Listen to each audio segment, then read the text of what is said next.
My sister planned her wedding at my house while I was in the hospital. The deed she forgot to read was already in my name.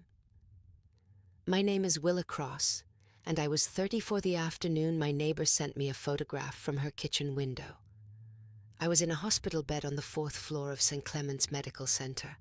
I had been there for 6 days. An emergency appendectomy that had become complicated in the specific way that uncomplicated procedures become complicated when the body decides it has other plans, infection, a second surgery, a recovery timeline that had expanded from 3 days to 3 weeks without asking my permission. I was tired and medicated and worried about work and missing my own bed and my own kitchen and the particular smell of my own house, which is the smell you miss most when you cannot have it. My neighbor's name is Rosario. She lives 2 houses down and she has a kitchen window that faces my backyard, and she had been collecting my mail and watering my plants while I was in the hospital because she is the kind of neighbor you spend years being glad you have. She sent the photograph at 2:14 on a Thursday afternoon with a single line of text. She said, "Is something happening at your place? Wanted to check before I said anything." I opened the photograph. My backyard. My backyard that I had spent 2 summers landscaping into something I was genuinely proud of. The stone path, the pergola I had saved for, specifically, the flower beds along the back fence that had taken 18 months to establish. My backyard was full of people, a woman with a clipboard, 2 men measuring the pergola with a tape measure, a woman I recognized as the owner of a local event rental company walking the perimeter with a notepad, and standing in the center of it all, in a white sundress with her phone to her ear, directing the measurements with the specific authority of a woman who believed she was on her own property, my sister Dara. I looked at the photograph for a long time. Then I called Rosario. She answered on the first ring. I said, "How many people are there?" She said 6. She said they had been there for about an hour. She said there was a van from an event rental company parked in my driveway. She said she had not said anything because she assumed I knew. I said I did not know. Rosario was quiet for 1 second. Then she said, "What do you need?" I said, "Can you take more photographs?" She said, "Already on it." I said, "Thank you, Rosario." I set the phone down on the hospital blanket. I looked at the ceiling. I had bought that house 14 months earlier. I had bought it alone, with my own down payment, my own credit, my own name on the deed and the mortgage and every piece of paper associated with it, every piece of paper, including the deed, which was recorded at the county, which had my name on it and only my name. And my sister was standing in my backyard, measuring my pergola for her wedding while I was in a hospital bed 6 days post-surgery. I did not call Dara. I called my real estate attorney. Welcome back to 2 a.m. Revenge, where the quiet ones who kept every receipt finally get the room they deserved. If you have ever had someone treat your property like their own while you were too sick to stop them, this story is for you. Drop a comment below and subscribe so the next one finds you. My sister Dara is 3 years older than me. She is the kind of woman who has always known what she wanted and has always found someone to provide it, not through cruelty, through a specific practiced helplessness that she had developed so early and maintained so consistently that I think she had stopped experiencing it as a strategy and had begun experiencing it as her actual personality. She needed things. She needed them visibly, warmly, with enough vulnerability that providing them felt like a choice rather than a pressure. I had been providing them since I was old enough to have resources she needed, not always money. Sometimes money, more often time, capability, professional knowledge, the specific things that come with being the sister who figured things out. I am a mortgage underwriter. I spend my professional life reading loan applications, assessing risk, determining whether the numbers and the documents and the pattern of behavior add up to something a lender should trust. I am very good at it. I am also, because the irony of my life is thorough and consistent, the person who had spent 34 years failing to underwrite my own family with the same rigor I applied to strangers. I had always known Dara needed things. I had always provided them. I had just never written it down. That was the mistake. Not the providing, the not writing it down. The house on Clement Avenue took me 4 years to be able to buy. 4 years of saving with the specific discipline of a mortgage underwriter who knew exactly what the numbers needed to look like and who had set a target and worked toward it without deviation. I put down $62,000. The house cost $310,000. It was a craftsman bungalow with original hardwood floors and a backyard that was nothing when I bought it, and that I had spent 2 years and considerable weekend labor turning into the place I described to Rosario when she first asked why I had chosen it. I said I needed somewhere that was completely mine. She had looked at me when I said it. She had known me long enough to understand what completely mine meant for a woman who had spent her life being the resource her family reached for. She said, "It's a good house." I said, "It's going to be." She said, "I know it is." I closed on a Friday. I drove to the county recorder's office that afternoon, and I confirmed the deed was recorded correctly. My name. Only my name. I had been in enough loan files to know that deeds got misrecorded and that confirming was not paranoia but practice. It was recorded correctly. I drove home. I stood in the empty living room with the hardwood floors and the afternoon light coming through the west window. And I felt something I had not felt since before my mother started asking me to help cover Dara's rent at 26. I felt the ground under my feet, solid, documented, mine. Dara met Marcus 2 years after I bought the house. He was a construction project manager, solid, pleasant, the kind of man who showed up when he said he would and who looked at Dara with the specific, devoted attention of someone who had found what they were looking for and intended to keep it. I liked Marcus. I want to be clear about that because this is not a story about Marcus. Marcus was a good man who loved my sister and who had nothing to do with what happened while I was in the hospital. He was on a job site in another city that week. He did not know. When he found out, he was the first one to call me. But I am getting ahead of myself. The engagement happened in April. Dara called me on a Sunday, and her voice had the specific brightness of someone delivering news they have been saving. She said Marcus had proposed the night before. She said yes. She said we were getting married next September. I said I was so happy for her. I meant it. She said she wanted it to be intimate. She said she and Marcus had talked about doing something small and personal rather than a big venue. She said they were thinking outdoor. She said something with a garden. She said something like your backyard, Willa. She said it in the specific way she said things she wanted, with warmth and a rising inflection that made it sound like she was floating an idea when she was actually making a request. I said, "Let me think about it." She said, "Of course." She said there was no pressure. She said it was just that my backyard was so beautiful, and she could not think of a more perfect place. I said I would think about it. I had not said yes. I want to be precise about that. I had said I would think about it.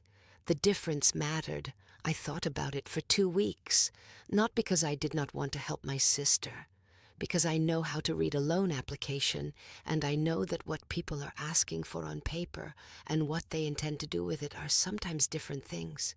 And I had been watching Dara's pattern long enough to know that a conversation that starts with something like your backyard rarely ends with something as contained as a garden ceremony. I raised it on a Sunday phone call. I said I had been thinking about the backyard. She said yes. I said I had some questions about what she was envisioning. She said, "Of course." I said, "How many people?" She said, "Intimate. Maybe 50. Maybe 50 was not intimate." I said, "What about catering?" She said they would handle all of it. I said, "What about setup and breakdown?" She said they would leave it exactly as they found it. I said, "What about the cost?" She said Marcus had a budget. She said it would be their expense entirely. She said I would not have to do anything except be there. I said, let me think about it more. She said, of course. She said she understood. She said she just wanted me to know it would mean everything. I said I knew that. I said I would call her by the end of the week. I did not call her by the end of the week because I went into the hospital on Wednesday. The appendectomy was an emergency. No warning. Tuesday evening I had pain.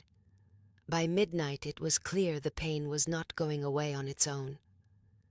I drove myself to the emergency room at 2 a.m. because I am the kind of person who drives herself to the emergency room rather than calling anyone at 2 a.m.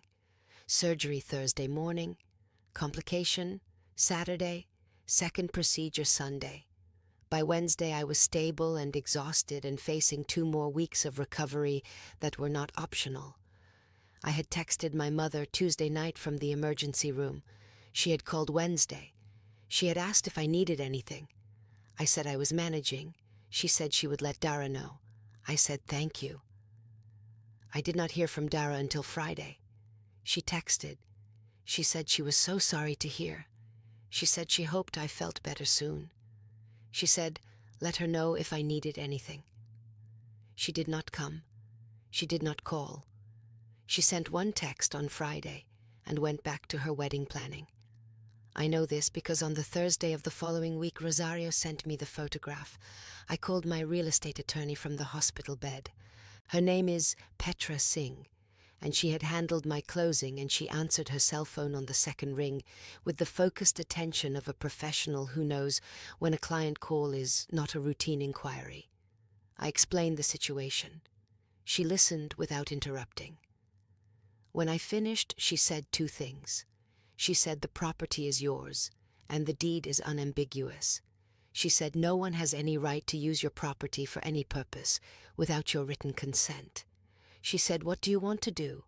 I said I want it stopped. I said I do not want a confrontation while I am in a hospital bed. I said I want it handled correctly. She said she would send a cease and desist to any vendor who had been engaged to provide services at my address. She said she would need the name of the event rental company. I said Rosario was still photographing. I said one of the photos showed the company van. She said send it. I sent it. She said she would have letters out by end of business. She said did I want her to contact my sister directly? I thought about that. I said not yet. I said I wanted to be out of the hospital first. I said I wanted to be standing when that conversation happened. She said understood. She said call me when you are ready. I said I would. I put the phone down. I looked at the ceiling for a while, then I texted Rosario. I said thank you for telling me. She sent back a photograph she had just taken, the event rental van pulling out of my driveway. She said, looks like they got a call. I said yes. She said, you okay? I said I will be. She said, I'll keep an eye on things. I said I knew she would. If you have ever been the most vulnerable you have ever been and discovered that someone who was supposed to love you saw your vulnerability as an opportunity, stay with me. Subscribe so this story reaches you all the way to the end, because what happened when I walked through my own front door 2 weeks later is the reason Dara finally understood what a deed actually means. I came home on a Friday, 14 days after the photograph. Rosario was on my porch when the car pulled up. She had fresh flowers from her garden in a jar on the front step and a container of soup on the porch table, and she stood there with the specific, warm practicality of a woman who shows up without being asked because showing up is what she does. I got out of the car slowly. She did not make a fuss about the slowly. She held the door. She said the house was exactly as I had left it. She said she had checked every day. She said nobody had come back after the rental company left. I said, thank you, Rosario. She said, you do not have to thank me. She said it simply, the way the people who mean it always say it. I went inside. I sat in my own living room on my own couch with the afternoon light coming through the west window, and I let the specific relief of being home settle over me. Then I made the call. Not to Dara, to my mother first. because my mother was the one who had told Dara I was in the hospital, because my mother was the one who connected the timeline, and because some conversations need to happen in order. My mother answered on the third ring. Her voice was warm in the way it was always warm, genuinely, specifically warm, the warmth of a woman who loved both her daughters and had spent 30 years trying to make that work in a household where both her daughters had very different relationships with the word need. I said I was home. She said, thank God. She said she had been so worried. She said she wished I had let someone come and be with me. I said, Mom. She said, yes. I said, did you tell Dara I was going to be in the hospital for 3 weeks? She was quiet, a specific quiet, the quiet of a woman who has just understood that a piece of information she shared has become relevant in a way she did not anticipate. She said, I mentioned it, yes. She said, I told her you were going to be recovering for a while and that you might need help. I said, when did you tell her? She said, the Thursday after your surgery, the same Thursday the photograph arrived. I said, Mom. She said, Willa. I said, Dara was at my house that Thursday with an event rental company measuring my backyard for her wedding. The silence this time was longer. She said, oh. I said, she did not ask me. She said, oh, Willa. I said, I had not said yes. I said, I had said I would think about it. She said, I know. She said, I am sure she just thought. I said, what did she think, Mom? My mother was quiet. I said, what exactly did she think? My mother said, I think she thought you would want to help her. I said, I was in the hospital. She said, I know. I said I was in the hospital, and she used the information that I was going to be away for 3 weeks to go to my house without asking me. My mother said she loves you. I said, I know she loves me. I said, loving someone and using their recovery window to access their property without permission are not mutually exclusive. My mother did not have an answer for that. I said, I am going to call Dara. I said, I wanted you to know first. She said, okay. She said, Willa. I said, yes. She said, be gentle with her. I thought about the rental company van in my driveway, the tape measure on my pergola, Rosario's photograph from her kitchen window. I said, I am always gentle, Mom. I said, that has never been the problem. I hung up. I called Petra before I called Dara. I said I was home. She said, good. She said, what do you want to do? I said, I want to meet with Dara in person. I said, I want you available by phone. She said she would be. I said, I want the deed copy in my hand when I talk to her. She said she would messenger one to me that afternoon. It arrived at 4. I held it in my hands. My name. Only my name. Recorded at the county, clean and permanent and entirely mine. I called Dara at 4:30. She answered with the voice, the warm one. Willa, oh my gosh, how are you feeling? I have been so worried. I wanted to call, but Mom said you needed rest. Are you home? Can I come see you? I said, yes, come Sunday. She said Sunday was perfect. She said she had so much to tell me about the wedding plans. She said she hoped I was feeling up for some good news. She said the venue situation had actually worked itself out in the most amazing way. I said, come Sunday, and we can talk about everything. She said she could not wait to see me. She said she loved me. I said, I love you too. I said, see you Sunday. I hung up.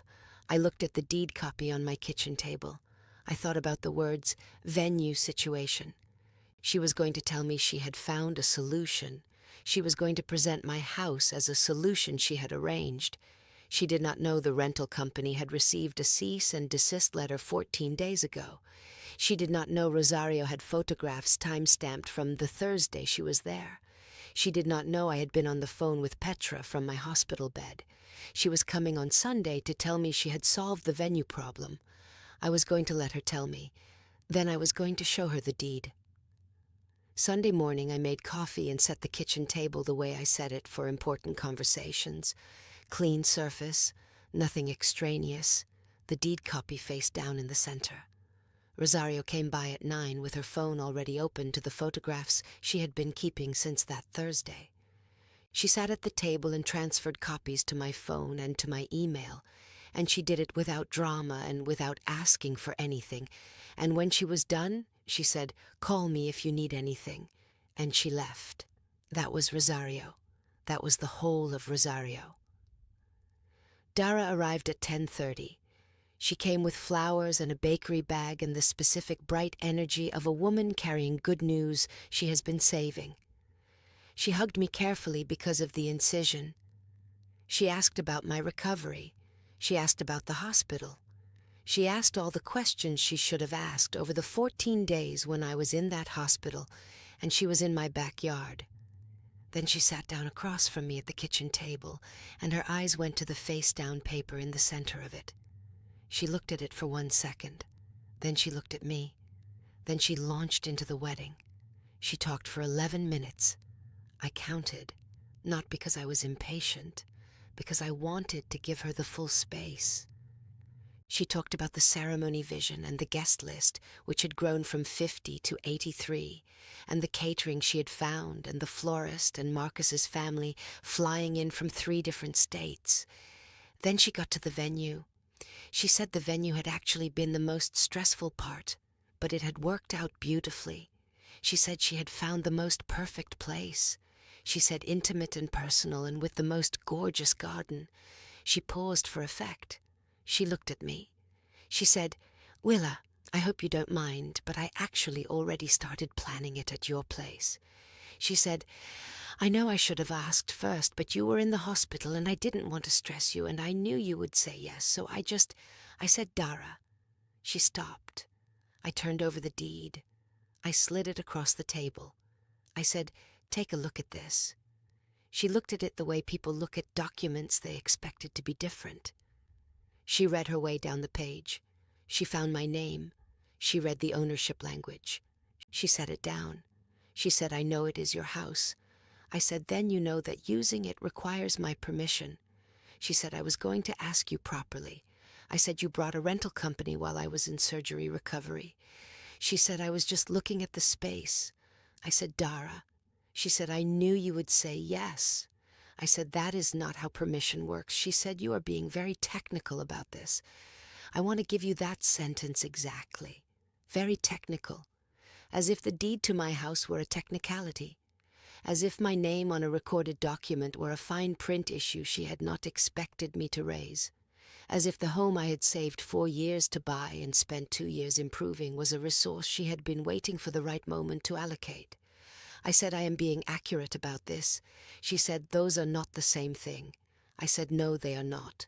She said, "Willa, I am your sister and this is my wedding." I said, "I know both of those things." I said, "They do not change whose name is on the deed." She said, "You would really do this to me." The specific sentence, "You would really do this to me," as if I were doing something, as if I had entered her hospital room and planned an event there while she was medicated and unable to say no. I said, "I haven't done anything to you, Dara." I said, "I came home from the hospital and found out you had been at my house without asking me." She said, "I was going to ask you." I said, "When?" She did not answer. I said, "When were you going to ask me, Dara?" She looked at the deed. She looked at the table. She said, "I thought you would be happy to help." I said, "I might have been." I said, "You did not give me the opportunity to decide." She said, "You were in the hospital." I said, "Yes." I said, "I was in the hospital and you went to my house." The room was very quiet. I want to tell you what I felt in that quiet. Not triumph. I want to be clear about that because this was my sister sitting across from me, and the defeat on her face was real, and she was not a villain in the constructed sense. She was a woman who had spent her whole life having things provided before she asked for them, and who had arrived at 37 years old with the specific blind spot of someone who has never been told no by the right person at the right time. She had not planned to hurt me. She had planned a wedding in a space she had already decided was available because she had already decided I would say yes, and the only variable she had managed around was my physical presence, which the hospital had conveniently removed. She had not thought of it as taking. She had thought of it as assuming. The assuming was the whole problem. I said, Dara. She looked up. I said, I love you. I said, I want to be at your wedding. I said, I want you to have a beautiful day. She said, but. I said, but the house is not available. I said, not because I do not love you. I said, because you did not ask me, and because 83 people in my backyard is not what I want for my home, and because I needed to be the one to decide that. She said I could still say yes. I said, I know I could. I said, I am choosing not to. She said, because of the rental company. I said, because of the principle underneath the rental company. She looked at the deed. She said, I forgot it was in your name. I said, I know. I said, that is something worth remembering going forward. She was quiet. Then she said, where are we supposed to have it now?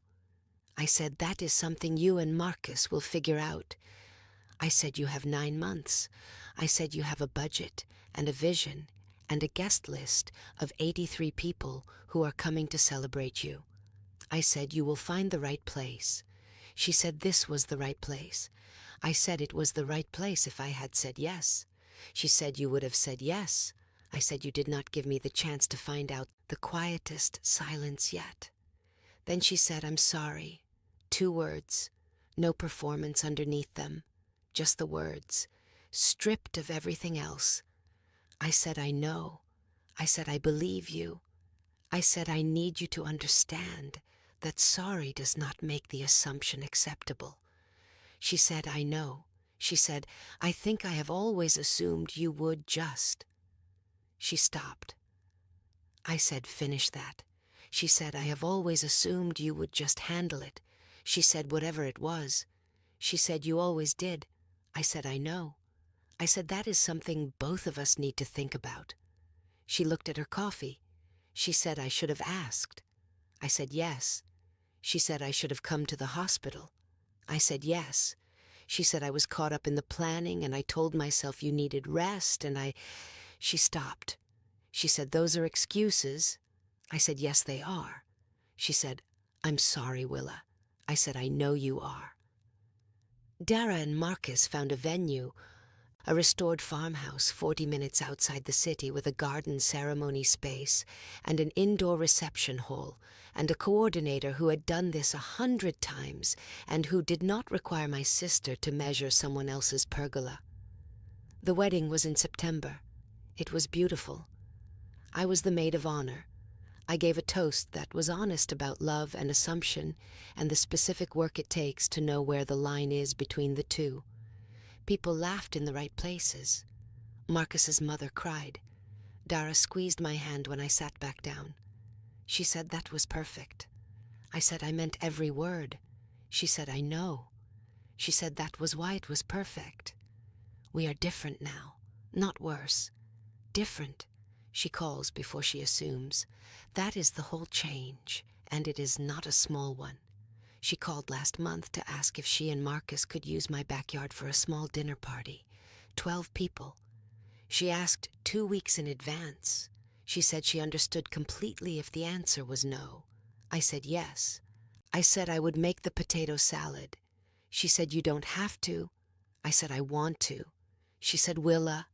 I said Dara. She said thank you for teaching me how to ask. I said you taught yourself. She said you gave me the reason. I said yes. I said that is what the deed is for. The deed is in the fireproof box in my bedroom closet. My name. Only my name. I look at it once a year on the anniversary of the closing, not out of defensiveness, out of the specific satisfaction of a woman who saved for 4 years and bought something that was completely hers and kept it completely hers through the one test that mattered. The test was not Dara. The test was whether I would let someone else's assumption override my own boundary when I was too sick and too tired and too far away to fight back loudly. I did not fight back loudly. I called Petra. I got the photographs. I came home and sat at the kitchen table and put the deed face down in the center and waited for Sunday. The deed did the fighting. That is what deeds are for. Rosario and I have Sunday coffee now. Every week. She brings something from her garden when it is the season for it. I bring the coffee. We sit on my front porch and talk about everything and nothing, and occasionally she says something that reminds me why proximity matters and why the people 2 houses down can sometimes see your life more clearly than the people who grew up in it. She asked me once what I would have done if she had not sent the photograph. I said I would have found out eventually. She said, but not in time. I said, no. I said, probably not in time. She said, I almost didn't send it. She said, I almost thought it was not my place. I said, I am glad you decided it was. She said, I could see it was your backyard. She said, I know what your backyard looks like. She said, I have been watching it grow for 3 years. I said, that is what good neighbors do. She said, that is what people who pay attention do. She looked at the garden. She said, you built something good here. I said, yes. She said, it is worth protecting. I said, everything worth having is. That is my story. 1 emergency surgery, 1 photograph from a kitchen window, 1 deed with 1 name on it that nobody thought to read before they started measuring the pergola. If your name is on a deed, know what that means. Not just financially. In every way it means. It means the ground under your feet is yours, and nobody measures it without your permission, and nobody assumes what you have not offered. You do not have to fight for it loudly. You just have to know it is yours. And call Petra. Share this with someone who needs to hear it tonight. Drop a comment and tell me which part of this story stayed with you. Hit subscribe, and I will see you in the next one.